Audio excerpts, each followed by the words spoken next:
And a warm welcome inside the bubble. It's the second week of our high school hockey highlight show here at the Meta Sports League studios. Alongside Brandon Spratt, I'm Matt Harrington.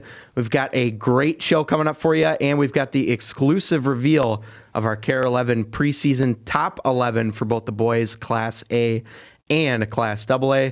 And Brandon, we also had a lot of great girls games this week, including Moose Lake and Hopkins Park here as we'll get started with our highlights here.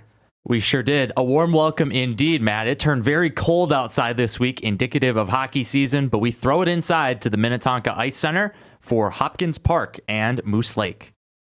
And our very own Blake Mortensen was out at the Minnetonka Ice Center for this one. Hopkins Park and Moose Lake. Here's Hopkins Park with an early chance, but a big save there by Mallory Hartle, the goaltender for Moose Lake. Still scoreless, and actually it looks like 1-0 for Moose Lake in the second, and now it's a big save on the other end. This time, Evelyn Oslin comes up big for her team, Hopkins Park. Still 1-0 in this game. We're in the third period, and look at this great feed here. It's right onto the tape for the Hopkins Park player who fires it in. We're tied at 1. Bella Bisbee gets the goal, assist to Avery Shaw, tied at 1. Into the third period we go, still a tie game, wheeling out of the corner and scoring. Megan Hattenberger, the goal for Moose Lake. The Rebels take a 2-1 lead, and their goaltender would have to come up big. Long shot from the point. Look at that toe save in the extension. Huge save by Hartle, and Moose Lake wins it 2-1. We go out to Braemar Arena in Edina for Duluth, Marshall, and Edina. Both teams ranked in their respective classes. And early on, just over a minute into the game, Hannah Halverson follows up her own shot with the rebound. That gave the Hornets the early 1-0 lead. Later in the first, take a look at this goal. Tori Anderson taking the defenders for a walk and finishes it upstairs for the backhand goal. That made it 3-0. We go now to the final handful of seconds in the first period. Keep an eye on number 3, Kate McCoy finds the back of the net there. That made it 4-0, an explosive first period for the Edina Hornets offense. Late in the second period now, Edina up 5-0. Lorelei Nelson taking advantage of that turnover. She pots it home.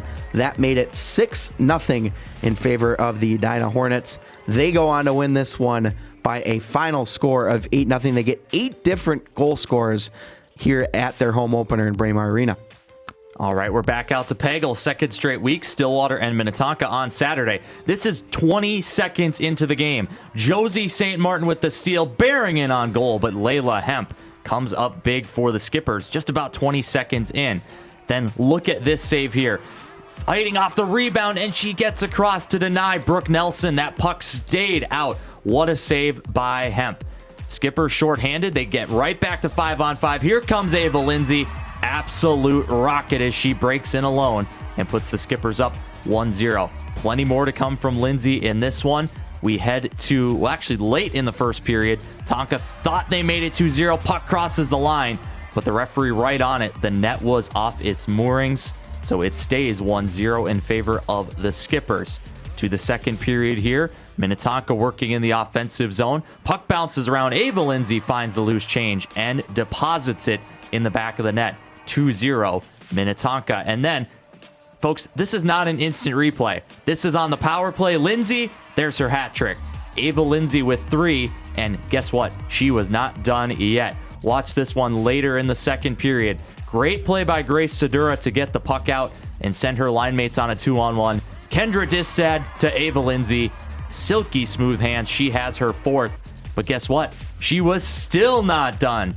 Later in the period, again on the power play, they battle for the rebound. Lindsay pokes it home. I thought Sedura maybe had it at first, but it was Lindsay. Ponies protest for goaltender interference. No such luck. We head to the third, still 5-0. Layla Hemp working on a shutout, and she makes the save here on Josie St. Martin.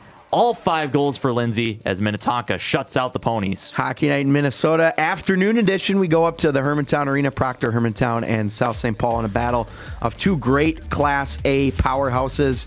And keep an eye on number 12 here at the point, Morgan LaValle. Just 23 seconds in, sneaks this one under the arm of the goaltender Delaney Norman. That gave the Mirage a 1-0 lead. Later on in the first period, South St. Paul on the power play for the first time. Bailey Vesper gets that one to sneak by the goaltender, and that made it a 1-1 game. And South St. Paul with a little bit of life here in the first. Take a look here at the speed as Lily Packle, the sophomore, turning on the burners to put this one home. That gave South St. Paul the first lead of their first lead of the game, 2-1 on the beautiful finish. Just 19 seconds later, though, Proctor Hermantown trying to equalize. Hannah Graves picks this one up, moves it on the backhand. Another beautiful finish, made it 2-2 as the Mirage tie the game. Meanwhile, we go now. Proctor Hermantown with a 3-2 lead. A shot from the point. Aaliyah Danielston gets a stick on the shot, deflects it home, and we are tied at 3 with 9:02 to go in the third. 28 seconds later, the Proctor Hermantown Mirage looking to take the lead, and they do. Sophie Parendo gets the go-ahead goal to put the Mirage in front with 8:34 to go. They get a couple of empty netters, and they win 6-3, the final score. And our final highlight here of the show, the Hill Murray Pioneers against Eden Prairie. We'll see them on Hockey Night coming up this week. Good feed across here on the 3-on-2. Josie Skoogman the finish. Hill Murray leads 1-0. We head all the way to the third. Pio's on the power play. Shea Stinnett wheels out of the corner and puts it top shelf. Final score, Hill Murray 2, Eden Prairie 0. And we have one final score we want to share with you as well, as this is a final score from Saturday, a big upset, Matt. Yeah, absolutely. A huge upset as Gentry Academy, number 6 in Class AA, beating number 1 Andover. And for number 1 Andover, as you see here, first regular season loss since January 29th, 2020.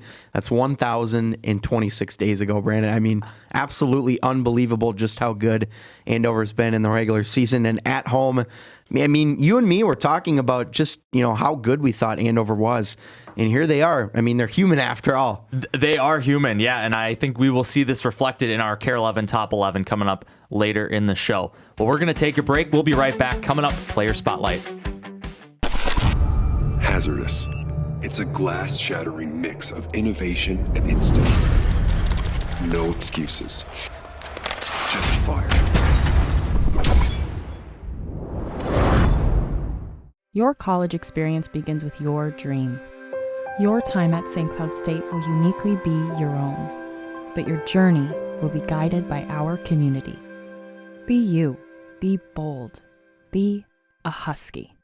Welcome back to Inside the Bubble. On this week's Player Spotlight, we took a trip to Richfield Ice Arena to check in on the Academy of Holy Angels girls hockey team and their leader, junior Audrey Garton. Garton is coming off a all-state soccer season where her team won the Class 2A state girls soccer title. Garton is using lessons from the pitch to help her team on the ice as well. Let's go out to Richfield for the story. I'd say has more of the old school values with the new school type of hockey and the way she plays. And what I mean by that is it's physical, the way she trains, the way she skates. Physical, hard, rough hockey, but also has a ton of skill that can bury you and put the puck in the back of the net. It's amazing. I mean, I just have the best supporters around me and people that just make it fun. And that's the biggest thing, is to have fun when you're playing these sports. And that's why I do it. So, yeah, I give a shout out to all my teammates for that. I mean, I think the biggest thing is just to believe in ourselves and know that we've worked for it. And that, I mean, there's that quote, you can win or you can lose 9 out of 10 times, with that one time you can win. And we look to her for penalty kill, power play, 5-on-5, up down the ice, can do it all, but very rough, physical, strong player. Just the way she plays, how she competes, how she trains, kind of the aura about the way she walks around the rink is a natural leadership.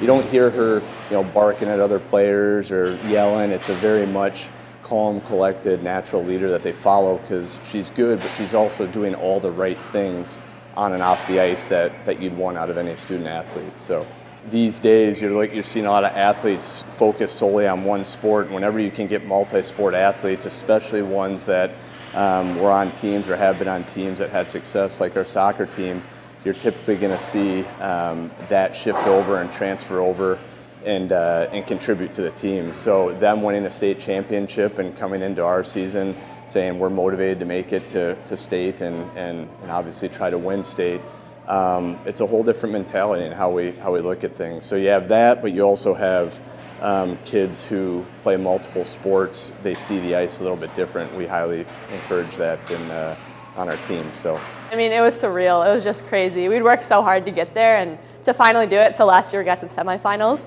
and we got booted out by Matamidi. So to beat them this year was just the best feeling ever. It was amazing. I mean, I think I can bring everything I've learned, and the resilience that you need to get there is the biggest thing that I can take and bring it here and just show people that we can do it, even if you're the underdog. It's doable. Well, Audrey, I was part of Bloomington Public Schools and had played on successful teams all the way up.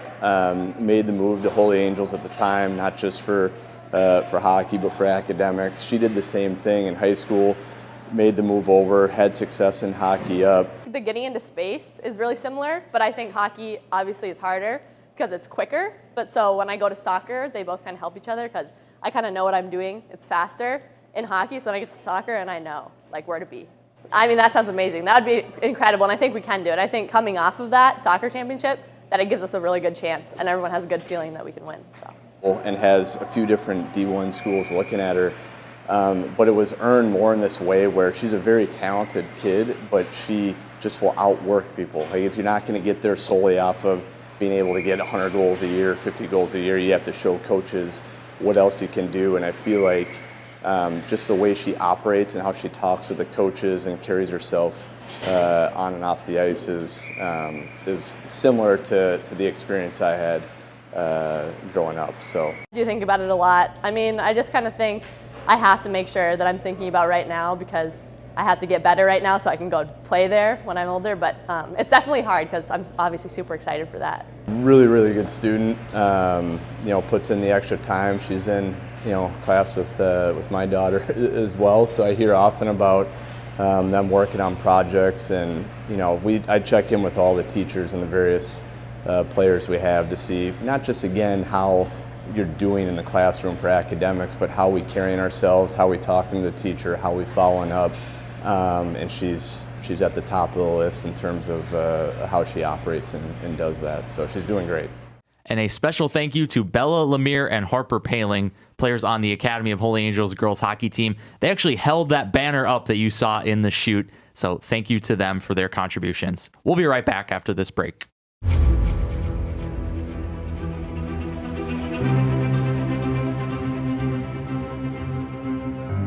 What if there was a place where everything was hockey?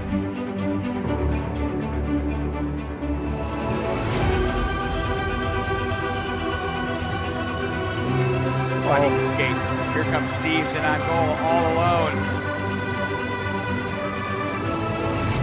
In Minnesota, there is. Scores!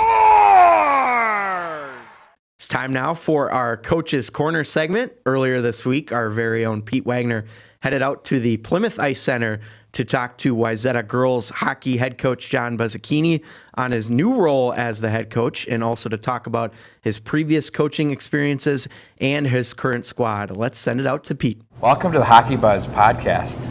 We're kind of doing the same thing here. We're doing a podcast and a Coach's Corner all in one.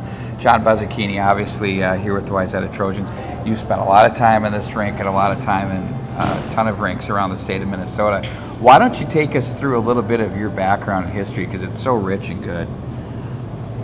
Well, I obviously played at the collegiate level, and I knew I wanted to coach, so I got into it right away. I coached a C midget team with a buddy of mine, and then the next year it was juveniles. Now it's junior gold. I got an opportunity at the collegiate level. I jumped in at Hamlin as an assistant, and then wound up at St. Olaf for 14 years coaching the women. I get back onto the boys' side, so I helped out Duke Besser at St. Thomas for 2 years, and then they go Division I. So I kind of figured my hockey days were maybe done.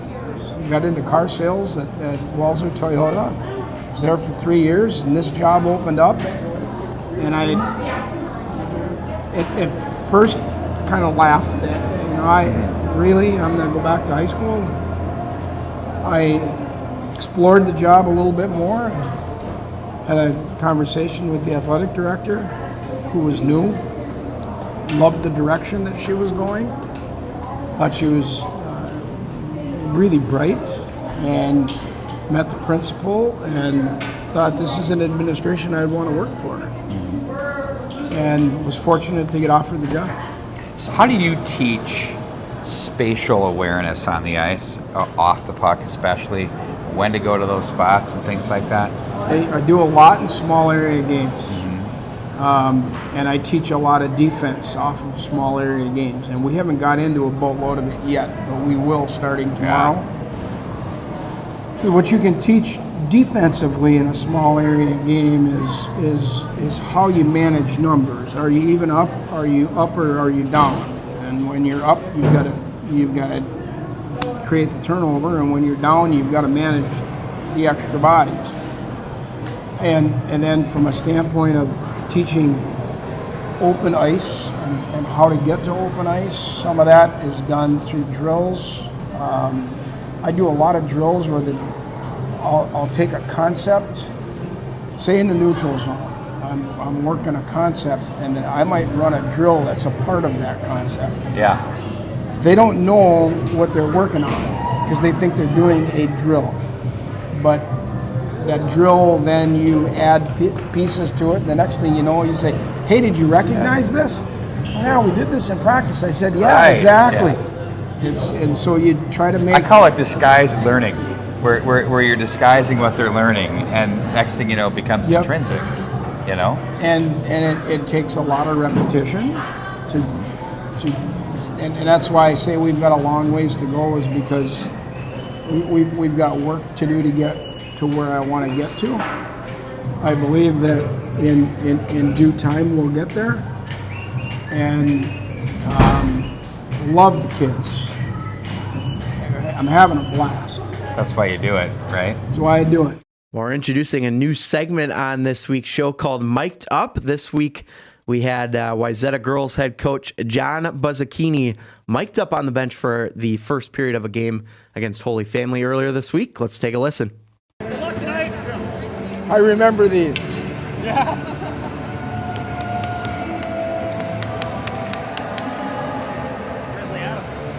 Grizzly Adams. We got Grizzly Adams roughing tonight. Hey, do not pass up shots. Do not pass up shots and crash the net. Let's go! Which two? First two? Pressure!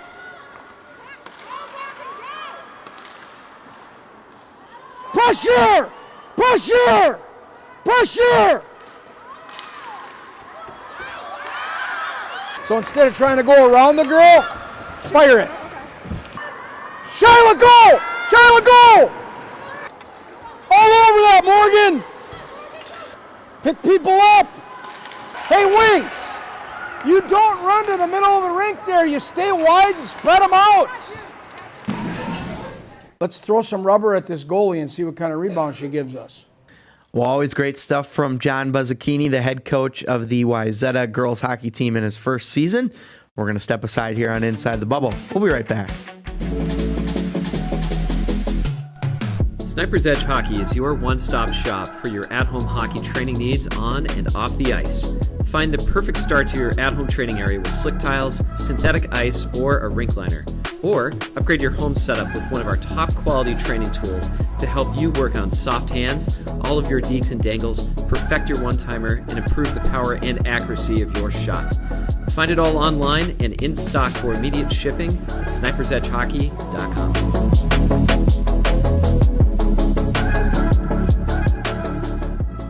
Welcome back to Inside the Bubble here on KARE 11 Plus.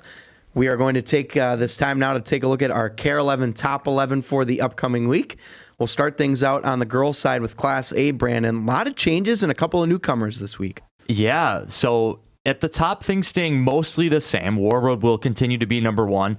Proctor Hermantown, after their big win against South St. Paul, bumps up a spot to number 2. Holy Angels beating Duluth Marshall on Saturday is up to 3. Orono drops a game to War Road and falls to 4, but I really think 2 to 4 is really close right now. Could really put those teams in any type of order. Mound West Tonka, Southwest Christian remains at 5. We do have newcomer South St. Paul. You and Pete had a chance to take them in on Saturday. Must have been impressed because they're all the way up and debuting at number 6. Delano Rockford slides down a spot to 7. South St. Paul beat Delano Rockford this week. Mankato East jumps a few places to number 8. Laverne up to number 9. Crookston to number 10, and the Fergus Falls Otters debuting at number 11. What do you think of these rankings? I think they're pretty solid overall. South St. Paul, a very good 3-1 team. Obviously, they lost to Proctor Hermantown on Saturday, but again, that 6-3 score does not indicate the type of game it was. It was a 1-goal game with 2 empty netters, but I think, like you mentioned, I think Warroad's clearly number 1, but, a lot of versatility and variability in the mix there anywhere. I'd say between 2 and 4, just like you mentioned. Yeah, a good chasing pack, no doubt. Let's move on to AA. And you see a new number 1 this week. Gentry Academy, off their win over Andover, is up to number 1 for the first time in Class AA. Minnetonka holds station at number 2. They will host Andover this week in that big state title rematch. They're down to 3. Holy Family falls to 4 through no fault of their own. It was just kind of the shuffling with Gentry all the way up to 1. So Holy Family is at 4. Edina at 5. Hill Murray at 6. Again, all 3 of those teams fall a slot as Gentry leaps from 6 to 1. Maple Grove and Rogers are at 7 and 8, also out of the Northwest Suburban. Apple Valley up a couple spots to number 9, and then a couple more debutantes in 10th and 11th. The Roseau Rams 3-0, sneaking into the top 10. And how about Woodbury? I think they might be the only 5-0 team in the state. They're off to quite a hot start, and they're in at number 11. Yeah, they've certainly earned their way in that 5-0 start. Again, you mentioned Roseau, a newcomer this week as well. But you mentioned Holy Family. They haven't given up a goal, but just sometimes the way things work, and the big upset for Gentry vaults them up. And unfortunately, that means a couple teams have to go down, and that's what you see with Holy Family. And now here on Inside the Bubble, we have our exclusive unveiling of the KARE 11 Top 11 Class A and AA boys rankings here with Matt Harrington. And we're going to start with Class A, Matt. Yeah, absolutely, Brandon. Hermantown, number 1, of course, the defending state champions. Warroad, number 2. They gave Hermantown a really good battle in last year's Class A championship game, so no surprise to see them number 1 and 2. Matamidi, also one of the Class A powerhouses in recent years, at number 3. East Grand Forks, number 4. They definitely had a bit of a down year last year, Brandon, but I think they're in good position to bounce back this year. Delano Rockford lost in the section final last year, but number 5 to start things out. Providence Academy, kind of an under-the-radar team last year at 19-7-1. I think they will be certainly worthy of a top 11 ranking this season. Little Falls, also a very good season last year. Alexandria made it to the state tournament, also won a game, of course, against Minneapolis in last year's Class A tournament. Northfield at 9, Orono at number 10, and then Rockridge making their debut here with the MN Hockey TV Power Rankings, or of course the KARE 11 Top 11 now, but 14-11-1 record last year. Brandon, I think they'll be improved this year for sure. Absolutely. And really what's standing out to me in this 1 through 11 rankings is you see a lot of talent throughout the state here in Class A. You have teams from around the metro area. You have teams from up north.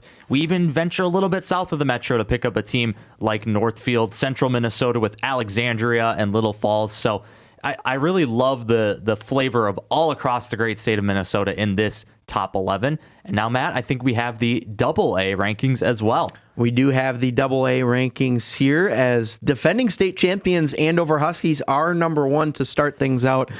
They have a couple of key returners in Conway Thorson and Casey are all coming back. They were not sure if they were going to come back for their senior season, but they do. Minnetonka at number 2, another team that had a little bit of a down year, I think, last year, but they have a lot of talent on this year's team. Maple Grove, runner-up from last season, comes in at number 3. Hill Murray at 4, Lakeville South at 5. Rogers, a team that was, again, very good last year, maybe not quite getting the credit that they deserve, at number 6 here to start things out in our preseason rankings. Wayzata at number 7, Benilde St. Margaret's at number 8. Another good underrated program, the Chanhassen Storm at number 9. Cretin-Derham Hall made it to state last year. They come in at number 10, and the Moorhead Spuds round things out at number 11. A lot of mix of old and new here, Brandon. Absolutely, and what's standing out to me about these rankings is just a couple fantastic opening weekend tournaments. You're going to get to see a lot of these teams together. I know we'll have Andover, Minnetonka, and Chanhassen all out playing at Minnetonka. We'll, of course, have Maple Grove, Wayzata, Moorhead, and Edina playing in the Turkey Trot at Wayzata. So a lot of really quality teams grouped together early in the season, and these rankings are going to start to shuffle and sort themselves out right away.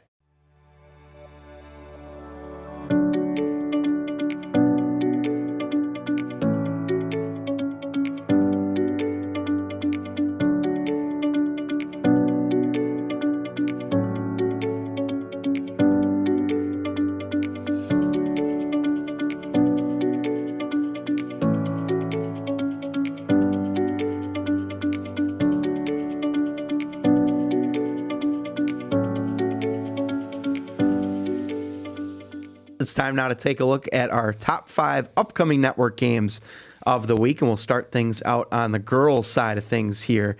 And Brandon, it looks a little bit different because of Thanksgiving, but we've got a lot of good ones on tap, including 2 top 3 teams in Andover and Minnetonka on Tuesday night. Absolutely. I mean, that Andover Minnetonka game, highly anticipated rematch of the state championship game a year ago. But what a Tuesday night slate we have before Thanksgiving. We throw in Rogers at Edina there at Braemar, Benilde St. Margaret's at Wayzata, a big Section 6 battle.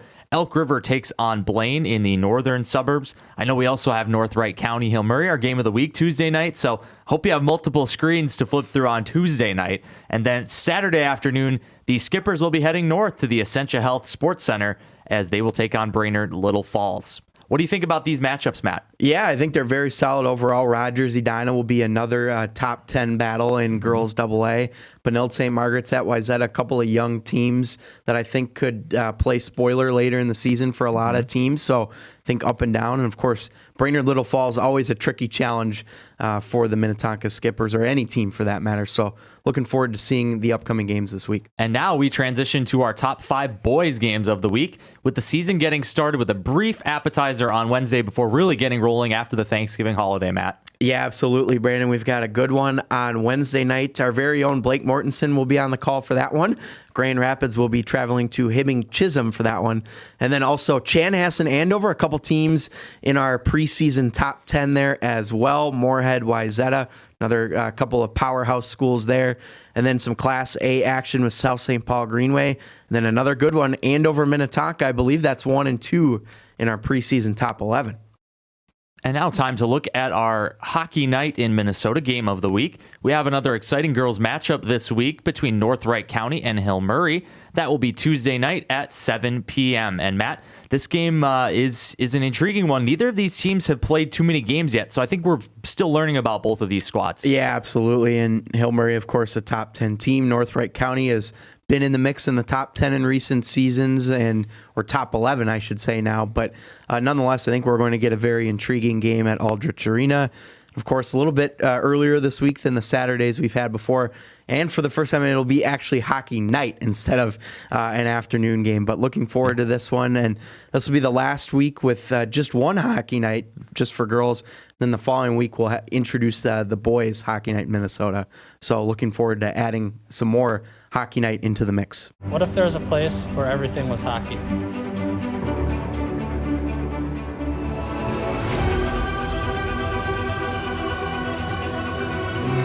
Oh, he can skate. Here comes Steves in on goal, all alone. In Minnesota, there is. Scores! And another terrific girls game of the week coming up next week as we continue to barnstorm our way across the state of Minnesota. Please check out our Overtime podcast this week. Pete Wagner had a chance to catch up with the Chanhassen boys head coach Sean Bloomfield, and we will also discuss the Minnesota Twins' new rebrand and jerseys that dropped on Friday, as well as Vikings and Paul Allen's national recognition from his call against the Buffalo Bills. We'll also dabble in the Minnesota Wild as well. And also be sure to check us out on social media. You can find us on Twitter at MNHockeyTV, also on Instagram at MNHockeyTV, and MNHockeyTV on Facebook. Well, that'll wrap it up for our second show here of Inside the Bubble. We want to thank you for joining us. For our entire crew, our producers Todd Geisler and Pete Wagner, and Brandon Spratt, I'm Matt Harrington. So long, everybody.